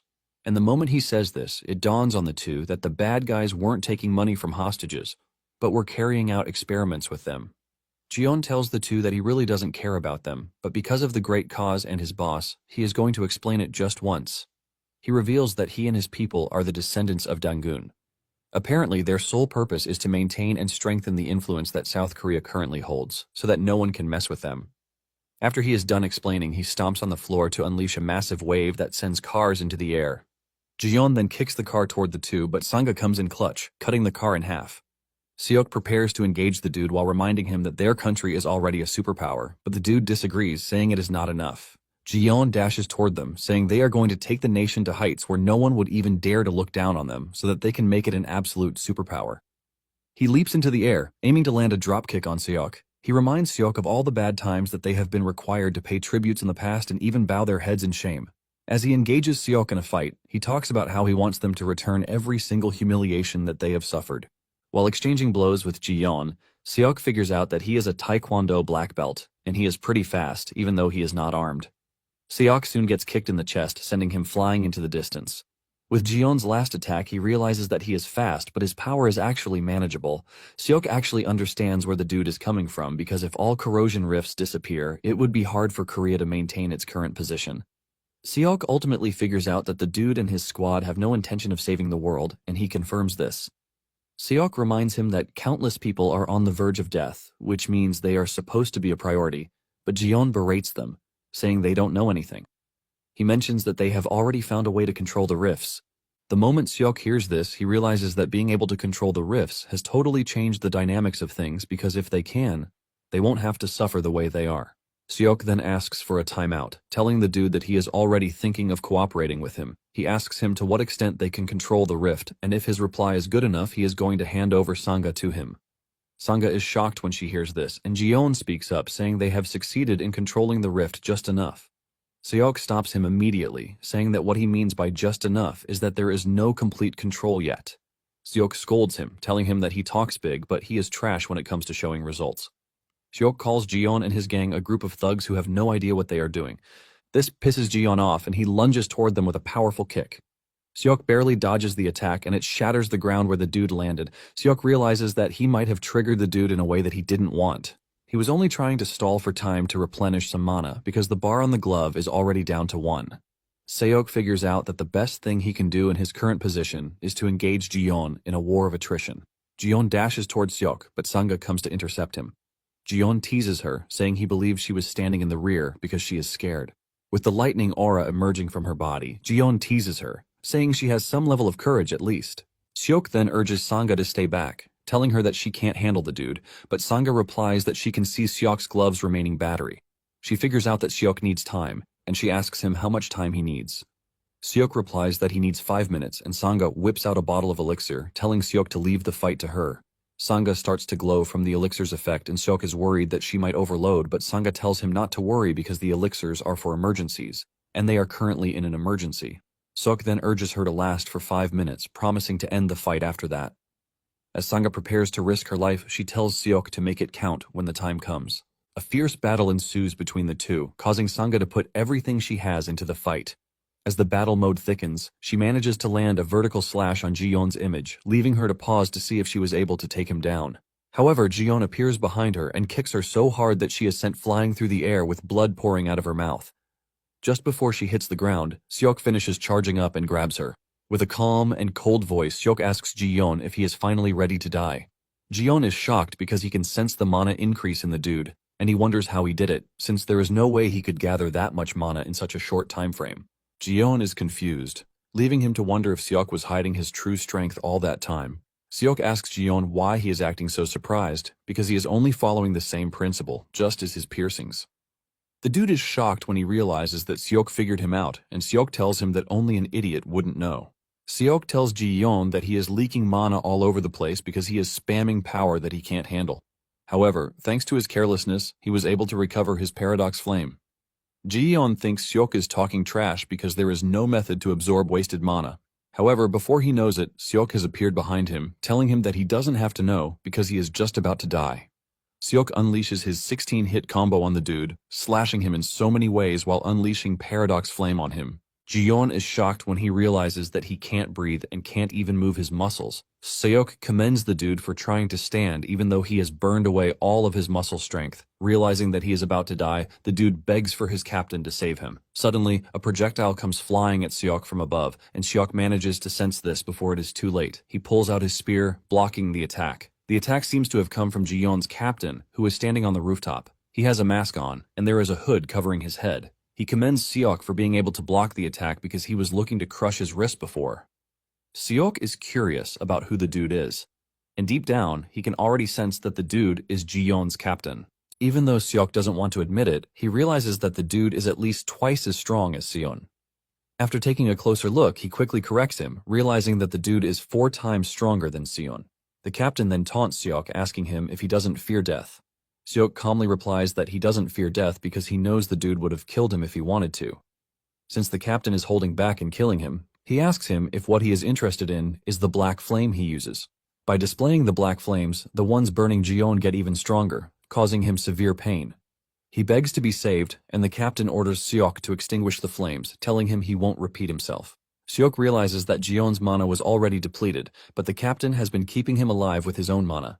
In addition, he knows that if the arrow the captain shot had aimed for his head instead of his wrist, he would have died.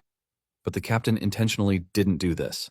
Seok has no choice but to release Jion from the shackles of his flames. Before Jion can even fall, the captain reaches in the blink of an eye to grab him. This further scares Seok because he can see just how fast the dude is. The captain berates Seok, telling him that he just ruined Jion's life because he will have to live the rest of his life in a wheelchair. The captain then draws his bow, telling Seok that it is true he would like to take him alive, but he doesn't need to be in perfect condition.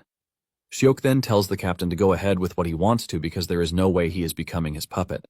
Seeing how stubborn Seok is, the captain decides to withdraw because he still wants to know more about the black flames that Seok is using.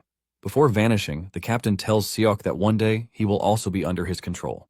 After he is gone, Seok realizes that he has gotten himself entangled with someone with a really nasty temper. Sangha then walks up to Seok, saying it appears that the bad guys are after his unique skill. Seok confirms this, but lets her know that he has no idea why they are after his skill. Sangha then asks Seok why the bad guy didn't just take her as a hostage, and Seok replies that they might know about her background. However, Sangha doesn't think terrorists would think about something like this. Seok then tells her to think about it carefully because the terrorists might even be receiving support from the Korean government. Seok urges Sangha not to tell anyone about it, but Sangha reminds him that she doesn't know how to lie that well. Seok suggests that they leave everything till later and deal with the rift in front of them first. However, Seok tells Sangha to stay back because he is going in alone. He urges her to rest and recover till he gets back, and he dives into the rift. Seok lands in the Grade 2 rift and finds an undead castle right in the center of it all.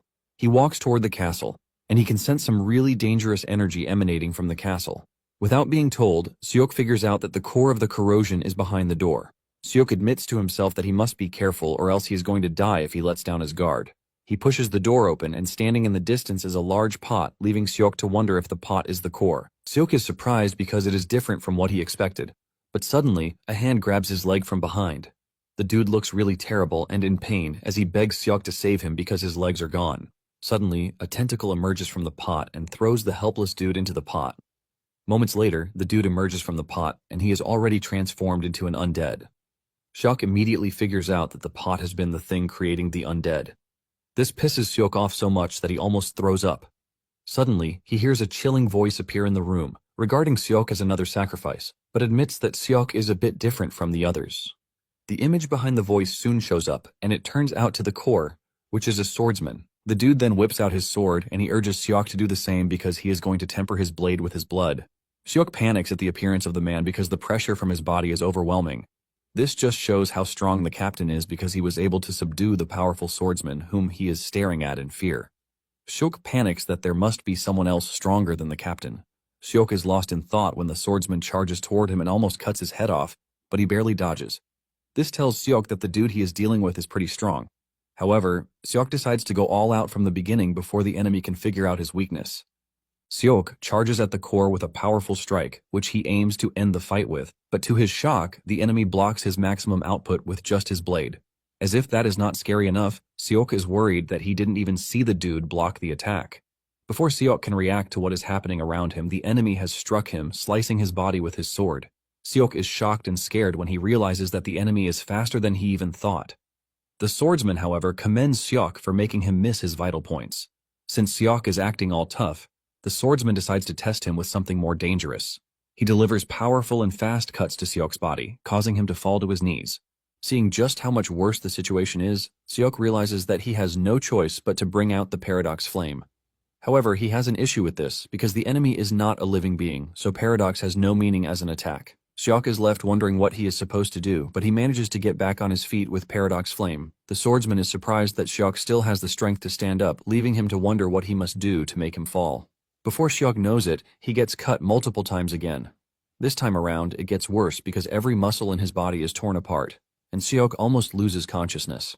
Fortunately for him, the muscles above his shoulders can still move, and he figures out that using Paradox Flame to boost his recovery and rapidly heal his torn muscles. By quickly doing this, Seok is able to get behind the enemy, and he believes that he finally has a chance. Seok makes his move, but to his utmost shock, the enemy vanishes right in front of him and appears behind him. The enemy makes fun of Seok, telling him that he is too slow and strikes Seok down. However, he refuses to kill Seok, and Seok uses the opportunity to dash backwards. The enemy teases Seok, saying he missed, but Seok screams at him not to mess with him because he could have definitely killed him if he wanted to. Seok asks the enemy if he is toying with him out of pity. The enemy admits that he could have killed Seok, but he is now a changed person. He mentions that at the moment he cannot even recall his name, and most of his memories from life have been lost. He reveals that the gaps in his technique caused by memory loss were really deadly. He reveals that after he was defeated, shackles were placed on him. Seok realizes that the dude is in the opposite state of his situation because the body remains, but the experience and memories are almost gone. Seok figures out that the shackles on the dude's neck are what the captain and Jiyeon are talking about. The enemy starts talking of how much he has lost from his name, down to why he even became a swordsman. He says all that remains is resentment that is steeped in sorrow. Just then, the swordsman goes through a sudden transformation, and Seok realizes that the dude's resentment has grown even thicker. However, he has lost a significant amount of his technique and experience. Seok believes that he has a chance at winning if the dude fails to kill him in one strike. Seok then decides that it is time he unleashes his full power if he wants to defeat the swordsman. The swordsman is surprised when he realizes that all of Seok's wounds have been healed with the black flames covering his body.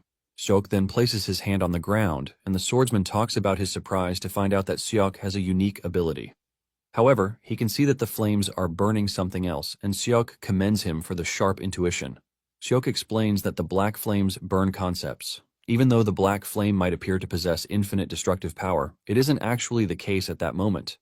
It turns out that the greater the quantity and scope of the concept, the more mana it demands. Since large applications are harder to control, Seok knows that he must be careful not to get swept away by the backlash.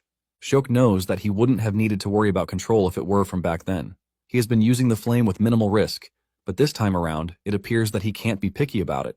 Seok then tells the swordsman that he is going to burn away all the durability in the area. The swordsman is confused by this, and Seok lets him know that he is not ready to explain himself. Without hesitation, Seok dashes toward the dude with his spear. He manages to push the enemy back, and Seok realizes that he can use the whole thing to his advantage since he already figured out that the swordsman has a limit. Seeing how serious the situation has become, the swordsman suggests that they take the fight outside. A fierce battle ensues between the two, and they go at each other like crazy. They destroy buildings, shatter poles, to try to get each other. Seok soon gets overwhelmed, and his spear even gets cut in half. The enemy then unleashes a powerful slash that should have ended Seok, but doesn't hit. Seok manages to break through a boulder while dashing toward the enemy at a blinding speed. He screams like a maniac before hitting the swordsman with his weapon. This unleashes recurrent attacks that send the swordsman flying backwards. Seeing just how powerful Seok's attack is, the swordsman is forced to ask him who he is. The dude is still trying to regenerate from Seok's last attack when he appears from above, delivering perfect laser cuts to his body to shatter his body. The swordsman screams in pain as he loses the majority of his life force, but Seok is not done as he comes at the dude again. The two end up cutting each other, but Seok's cut goes in deeper, slashing the dude diagonally. The two don't want to give up as they scream out in pain, and this takes Seok back to when he was in the other world. Someone had asked him what he would do if he met an enemy equal to him. Seok answered that one of them would not be coming out alive. Now in the rift, Seok's powerful attack is able to land a devastating hit on the swordsman, even though it took everything he had. Nonetheless, Seok is able to smile in the end because he is the strongest. As the swordsman disappears, the rift gives Seok a reward, just like when he defeated the Grade 2 core. Seok is glad that the reward always pops up, just like it does in the other world. He checks out the box and he finds a spearhead, leaving him confused about how he is supposed to use it. However, he wastes no time figuring it out as he throws it into the distance before recalling it. He realizes that he can use mana to extend its length. He remembers that rewards are said to be dropped based on the number of people who entered the rift, and he wishes he had told Sangha to follow him while she stood somewhere safe so she could get one of the rewards. He then notices that the enemy's sword didn't vanish and he decides to take it. Moments later, Seok returns to the surface to find Sangha sleeping.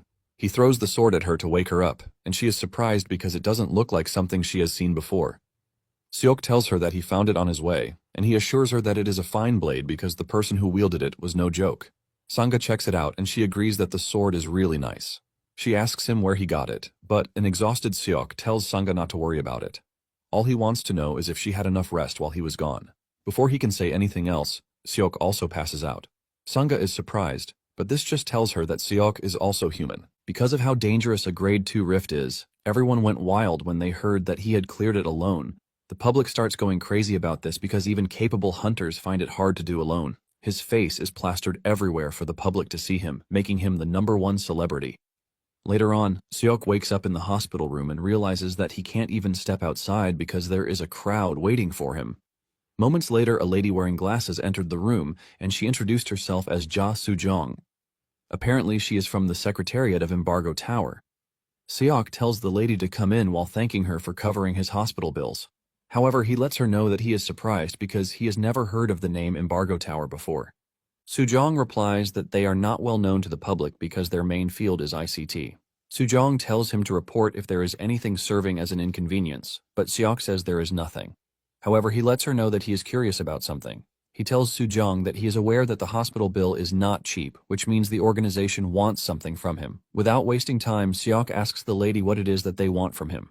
Before saying anything, Soo-jong gives Seok a cake to eat. Once they are comfortable, she tells him about the shield generator. She mentions that it is a device that creates a barrier to defend against corrosion creatures. Basically, the organization wants Seok to help transport this important device. Soo-jong tells Seok that it is still a prototype made in the US, but if it turns out to be successful and it is mass-produced, it will bring some relief to areas that hunters can't reach. Soo-jong lets him know that it is a crucial mission that could potentially change the fate of humanity. Seok then figures out that it is a large-scale request, and Soo-jong confirms this, saying they are currently checking if there are other hunters who are willing to cooperate. Seok asks her about the other hunters, and she mentions that Janabi already agreed to help out. When Seok hears this, he realizes that the whole thing is bigger than he expected. Soo-jong mentions that they will be transporting the shield generator by train. After they leave Vladivostok and it arrives in the Netherlands, they are going to use a chopper to transport it to the UK for a test run. Seok asks her why they are stressing themselves to go to the UK, and she reveals that one of the great rifts, Ristorante, is located in Naples, Italy. Apparently, the influence of this rift reaches everywhere from Europe to North Africa. She mentions that the only safe place left is the UK because it is slightly protected by the sea. She reveals that Europe is currently in a state of anarchy, and governments are failing to function properly. It turns out that hunter companies have seized control of various regions like warlords. Because of this, it appears that they will also be transporting relief supplies at the request of international organizations. This immediately tells Seok that there will be a number of people targeting the train. Soo-jong then asks Seok if he has traveled outside the country before, but he says no. He lets her know that the mission will be his first time out of the country, and Soo-jong tells him that it is likely they will encounter dangerous situations out there.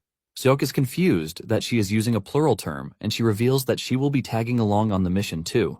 Seok then tells Soo-jong that he would like Sanga to accompany them. He assures Soo-jong that Sanga is a trusted friend, and Soo-jong doesn't hesitate before accepting Seok's request. Seok is happy with the whole deal because it would make his influence even bigger. Later on, Seok heads to the roof where a helicopter is waiting for him, and he is surprised that the association president is the one who got it done. The man lets him know that soloing the Grade 2 rift changes his perspective on things, and he assures him that the association would do its best to guarantee his activities to the fullest. Deep down, Seok is glad that he proved his strength with his skills because this has made things easier. At the same time, he wonders if the chairman knows about Jiyeon and his people. He is curious to know if the president would want the reality that befallen Earth to continue or end. The moment Seok steps into the helicopter, he is surprised to find Seon waiting for him. Seon commends him, saying stories about him have spread all through, and it would be easier to even find someone who doesn't know him than to find someone who does. Seok then asks her where they are heading, and she reveals that they are going to an army base. Seok asks her why they are going there, and she reveals that the South Korean military is also planning to participate in the request. Seok understands that every country would be willing to participate because if it turns out to be a success, the reliance on hunters for national defense would decrease. However, Seok doesn't think South Korea would like it. Seok then asks Seon if she knows the organization called the Descendants of Dangun, and Seon confirms this, saying that they are a terrorist group. Seok mentions that he ran into them while he was handling the mission on Suhima Island. Seon tells him that the descendants of Dangun, composed entirely of Koreans, have been showing up all over the place, and when hunters are in the middle of clearing a rift, the group suddenly pops up and interferes. Seok adds his insight on this, and just like always, Seon gives him a candy, leaving the dude to wonder why Seon is doing this. Just then, Seon asks Seok if he has left Korea before, and Seok is surprised that she is asking him the same question that Sujong did. Seok casually replies that it is his first time, and Seon tells him that the mission will make him realize a bunch of things.